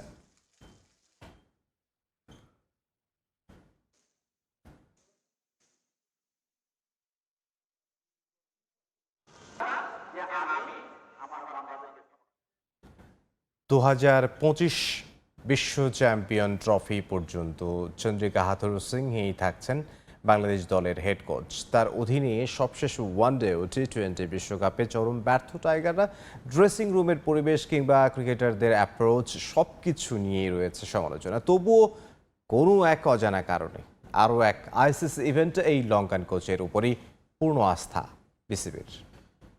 থাকা অবস্থায় একজনকে যদি আগেই জেনে যায় যে তাকে রাখবো না, তাহলে তার একটা ইম্প্যাক্ট পড়তে পারে। আবার আমরা যদি বলি যে হ্যাঁ করব, তাহলেও আবার এটা ঠিক হবে না যদি না করি। হাথুরুকে কিসের এত ভয় বিসিবির? লঙ্কান কোচকে তোয়াজ করে চলেন খোদ বিসিবি সভাপতি। পারফরমেন্স যাচ্ছে তাই, কিন্তু তাকে যেন কিছুই বলা যাবে না। 2023 সালের 31 জানুয়ারি দ্বিতীয়বারের মতো বাংলাদেশ ক্রিকেট দলের হেড কোচ হিসেবে যোগ দেন চন্দ্রিকা হাথুরু সিংহে। কিন্তু এই 1.5 বছরের বেশি সময়ে দলের পারফরমেন্সের গ্রাফ নিম্নমুখী। এই সময়ে তার অধীনে 3 ফরম্যাট মিলিয়ে 73টি ম্যাচ খেলেছে টাইগাররা, যার মধ্যে সবচেয়ে বাজে অবস্থা প্রিয় ফরম্যাট ওয়ানডেতেই। তার দ্বিতীয় অধ্যায়ে 2টি মেগা ইভেন্টে অংশ নিয়েছে বাংলাদেশ। 2023 ওয়ানডে ও 2024 টি-20 বিশ্বকাপ, 2 ইভেন্টেই সবাইকে চরম হতাশ করেছে দল। 2007, 11, 15 ও 19 প্রতিটি আসরে 3টি করে ম্যাচ জিতলেও গত বছর ভারত বিশ্বকাপে সাকিবের নেতৃত্বাধীন দল জিততে পেরেছিল মোটে 2 ম্যাচ। বিদায় নিয়েছিল গ্রুপ পর্ব থেকেই। এবছর আমেরিকায় অনুষ্ঠিত টি-20 বিশ্বকাপে সেমিফাইনালে কোয়ালিফাই করার সুবর্ণ সুযোগ ছিল, কিন্তু তা হেলায় হারিয়ে সুপার 8-এ উঠেই তৃপ্ত ছিল শান্ত বাহিনী। আফগানিস্তানের বিপক্ষে শীর্ষ 8-এর শেষ ম্যাচে ব্যাটসম্যানদের হাল ছেড়ে দেওয়ার ঘটনা বাংলাদেশের ক্রিকেট ইতিহাসের অন্যতম বড় আক্ষেপ হয়ে থাকবে। কিন্তু এমন দুর্দশার পরও হাথুরুতেই আশা, হাথুরুতেই ভরসা বোর্ডের। আপাতত এখন পর্যন্ত এরকম কোনো সিদ্ধান্ত হয় নাই যে কোচ চেঞ্জ হবে কিনা, বাট তার টেনিয়ার হচ্ছে আপ টু চ্যাম্পিয়ন্স ট্রফি। মাঝে অনেকটা সময় দলীয় ঐক্যের কারণেই সাফল্য পেয়েছে বাংলাদেশ, কিন্তু হাথুরুর দূরদর্শিতার অভাবে সে ঐকতান হারিয়েছে। 2 তারকা সাকিব তামিমের সম্পর্ক উন্নয়নে ব্যর্থ তিনি। ড্রেসিং রুমে গুমোট এক পরিবেশ। ক্রিকেটারদের আস্থাভাজন খালেদ মাহমুদ সুজন জাতীয় দল থেকে দূরে আছেন এক হাথুরু সিংহের কারণেই। ব্যাটিং অর্ডারে নেই স্থিতিশীলতা, প্রশংসা কুড়ানো পেস আক্রমণ, চ্যালেঞ্জিং উইকেটে রীতিমতো ছন্ন ছাড়া। তবুও 2025 চ্যাম্পিয়ন্স ট্রফিতে লঙ্কান কোচ থাকবেন টাইগারদের দায়িত্বে, কিন্তু আরেক আইসিসি ইভেন্টে হাথুরুর ওপর ভরসা করতেই ভয় পাচ্ছেন সমর্থকরা। মাকসুম আলম খান, সময় সংবাদ, ঢাকা। সাকিব আল হাসানকে নিয়েই পাকিস্তান সফরের পরিকল্পনা বিসিবির। সিরিজ দিয়ে আবারও স্পিন কোচের দায়িত্বে ফিরছেন মুশতাক আহমেদ, যদিও তার সঙ্গে আপাতত চুক্তি শুধু পাকিস্তান সিরিজের জন্য, জানিয়েছেন cricket operations chairman Jalal Yunus. এদিকে টি-20 বিশ্বকাপ পারফরমেন্সের প্রতিবেদন নিয়ে বোর্ড সভাপতির সঙ্গে কথা বলে বিস্তারিত জানানোর আশ্বাস দেন তিনি। কোনো বৈশ্বিক আসর শেষ হলেই দলের পারফরমেন্স বিশ্লেষণ নিয়ে টিম ম্যানেজমেন্ট রিপোর্ট জমা দেয় বোর্ডে, যার প্রেক্ষিতে আসরে নিজেদের ভুলগুলো শুধরে নতুন পরিকল্পনার পথ খোঁজার কথা সংশ্লিষ্টদের। তবে আদতে কি আলোর মুখ দেখতে পায় সেই রিপোর্ট? গেল ওয়ানডে বিশ্বকাপ শেষে দলের ভরাডুবির কারণ খুঁজে বের করতে প্রতিবেদন নিয়ে আশার বলি দেন বিসিবির হর্তাকর্তারা। প্রতিবারের মতো সেই রিপোর্টও আলোর মুখ দেখেনি। এবার টি-20 বিশ্বকাপের প্রতিবেদন নিয়েও কি একই পথে হাঁটছে বোর্ড? এখানে এক একজনের এক এক রকম কমেন্ট আছে, কোচের একরকম আছে, ম্যানেজারের একরকম হয়তো কমেন্ট আছে। তো সেজন্য এটা নিয়ে না বসে আলাপ আলোচনা না করলে আপনাদের সাথে এটা কথা বলা নিয়ে ঠিক হবে না। বাংলাদেশ ক্রিকেটে বড় নাম সাকিব আল হাসান। বর্তমানে ফ্রাঞ্চাইজি ক্রিকেটে ব্যস্ত সময় পার করছেন তিনি। ফলে চট্টগ্রামে টেস্ট দলের সম্ভাব্য ক্রিকেটারদের প্রস্তুতিতে অংশ নেননি। আসন্ন পাকিস্তান টেস্টে সাকিব দলে থাকবেন কিনা সে নিয়েও কথা উঠেছে। এবার সে শঙ্কা দূর করলেন cricket operation chairman Jalal Yunus. Tiger অলরাউন্ডারকে নিয়ে পাকিস্তান সফরের পরিকল্পনা করছে টিম ম্যানেজমেন্ট। বোর্ডের সাথে কথা হয়েছে, আমার সাথে কথা হয়েছে, সিলেক্টরদের সাথে কথা হয়েছে। হি ইজ অ্যাভেলেবল এবং আশা করি সে হয়তো হয় সরাসরি সে দুবাই থেকে চলে যাবে যদি সময় না থাকে, অথবা তাকে বলা হয়েছে যে সে ঢাকা থেকে এসে 2-1 দিন প্র্যাকটিস করে তারপরে টিমের সাথে যোগ করে একসাথে যাওয়ার জন্য। গত এপ্রিলে স্পিন কোচের দায়িত্ব নেন মুস্তাক আহমেদ। বিসিবির সঙ্গে তার চুক্তি ছিল টি-20 বিশ্বকাপ পর্যন্ত। তবে মুস্তাকের কাজে বোর্ড সন্তুষ্ট হওয়ায় তার সঙ্গে দীর্ঘমেয়াদী পরিকল্পনা করতে আগ্রহী বিসিবি। ডিসেম্বর পর্যন্ত তাকে পাওয়া না গেলেও আপাতত শুধু পাকিস্তান সিরিজে কোচিং প্যানেলে দেখা যাবে এই কিংবদন্তিকে। মুস্তাককে আমরা পাকিস্তান সিরিজের জন্য পাবো, আর যেহেতু সামনে ওর নিজেরও কিছু প্রোগ্রাম আছে, সেই জন্য সে পারছে না যে বাকি সিরিজে যেগুলোতে অ্যাভেলেবল থাকতে। বাট হোপফুলি আমরা চেষ্টা করব, ডিসেম্বর পর্যন্ত ইজ বিজি। ডিসেম্বর পরে জানুয়ারি থেকে আমরা চেষ্টা করব তার সাথে লং টার্মে করা যায় কি না। পাকিস্তানের বিপক্ষে লাল বলের সিরিজে বিবেচনায় রাখা হচ্ছে তাসকিন আহমেদকেও। রিফাতুল ইসলাম মিরন, সময় সংবাদ, ঢাকা। প্যারিস অলিম্পিক ফুটবলে ফ্রান্স আর্জেন্টিনার ফুটবল ম্যাচ এখন আকর্ষণের কেন্দ্রবিন্দুতে। গেল কাতার বিশ্বকাপে ফ্রান্সকে হারিয়ে আলবি সেলেস্তেদের 36 বছরের শিরোপা খরা কাটানো এবং মেসি এমবাপ্পের মাঝে স্নায়ুযুদ্ধের প্রভাব পড়ছে অলিম্পিকের ম্যাচেও। প্যারিস থেকে সে খবর জানাচ্ছেন এসএম ইকবাল। প্যারিস অলিম্পিকের যেই দলগত ইভেন্টগুলো রয়েছে এর মধ্যে এখন পর্যন্ত মোস্ট ডিমান্ডিং ম্যাচ হয়ে উঠেছে আর্জেন্টিনা এবং ফ্রান্সের ফুটবল ইভেন্টের কোয়ার্টার ফাইনালের ম্যাচটি। কেন আর্জেন্টিনা এবং ফ্রান্সের ম্যাচটি হুট করে মোস্ট ডিমান্ডিং হয়ে উঠল, এর কারণ খুঁজতে অবশ্য খুব বেশি ব্যাখ্যা করার প্রয়োজন নেই। কারণ 6 বছর ধরে যারা হচ্ছে আর্জেন্টিনা এবং ফ্রান্স ফুটবলের খোঁজ খবর রেখেছেন তারা খুব ভালো করেই মেলাতে পারবেন সমীকরণটা। সাম্প্রতিক সময়ে আর্জেন্টিনা এবং ফ্রান্সের ম্যাচটাকে যে কোনো কম্পিটিশনে যে কোনো পর্যায়ে একটু আলাদাভাবে দেখা হচ্ছে, স্পেশালি 2022 বিশ্বকাপের পর থেকে। লিওনেল মেসিকে মাথা নিচু করে চলে আসতে হয়েছিল রাশিয়া বিশ্বকাপ থেকে, যেখানে হচ্ছে কিলিয়ান এমবাপ্পের একক আধিপত্য ছিল, এবং তখন থেকেই কিন্তু ইউরোপিয়ান মিডিয়া বা বিভিন্ন মিডিয়াতে একটা তর্ক জুড়ে দেওয়া হয়, তাহলে কি লিওনেল মেসির যে মসনদ, লিওনেল মেসি এতদিন ধরে যে ফুটবল বিশ্বে রাজত্ব করছেন সেখানে কি কিলিয়ান এমবাপ্পে ভাগ বসাতে চলেছেন? এরকম একটা আলোচনা, সমালোচনা, গুঞ্জন, এরকম একটা বিষয় কিন্তু মিডিয়া তখন তোলা শুরু করলো। ওই যে আর্জেন্টিনা এবং ফ্রান্সের ফুটবলের মধ্যে একটু তিক্ততা কিন্তু সেখান থেকেই শুরু হলো। প্যারিস অলিম্পিকের কোয়ার্টার ফাইনালেই দেখা হয়ে যাচ্ছে এই দুই দলের। ধরা হচ্ছে এবার প্যারিস অলিম্পিকের স্বর্ণপদক জয় করবে ফ্রান্স ফুটবল ইভেন্টে, কারণ তাদের দলটা এতটাই গোছালো, এতটাই কম্প্যাক্ট, সেই সম্ভাবনা তাদের আছে। আর্জেন্টিনার অলিম্পিকটা খুব ভালোভাবে শুরু হয়নি, তবে তারা কামব্যাক করে ঠিকই কোয়ার্টার ফাইনালে জায়গা করেছে, কিন্তু গ্রুপ চ্যাম্পিয়ন হতে পারেনি। তাই শীর্ষ 8-এই দেখা হয়ে যাচ্ছে দুই দলের মাঝে। এখন সিনিয়রদের মাঝে যে সম্পর্কের তিক্ততা, সেটার প্রভাব তো অবশ্যই জুনিয়রদের মধ্যে কিছু না হলেও পড়েছে। আর তাই এই ম্যাচকে ঘিরে ঠিক এই মুহূর্তে প্যারিসে তথা ফ্রান্সে বাড়তি উত্তেজনা, বাড়তি উত্তাপ। এস.এম. ইকবাল, সময় সংবাদ, প্যারিস। এ পর্যায়ে শীর্ষ সংবাদগুলো জানিয়ে দিচ্ছি আরও একবার। জামায়াত শিবিরের রাজনীতি নিষিদ্ধের প্রক্রিয়া চলছে, যে কোনো সময় প্রজ্ঞাপন জানালেন স্বরাষ্ট্রমন্ত্রী। ধ্বংসাত্মক কর্মকাণ্ডের বিচার করতেই নেওয়া হচ্ছে সিদ্ধান্ত। রাজনৈতিক অস্থিরতায় বড় বিপর্যয়ের মুখে দেশের শেয়ার বাজার, আছে আস্থাহীনতাও। 10 কার্যদিবসে ছেড়ে গেছেন 61,000 বিনিয়োগকারী। সমাধানে নতুন কর্মকৌশলের পরামর্শ বিশ্লেষকদের।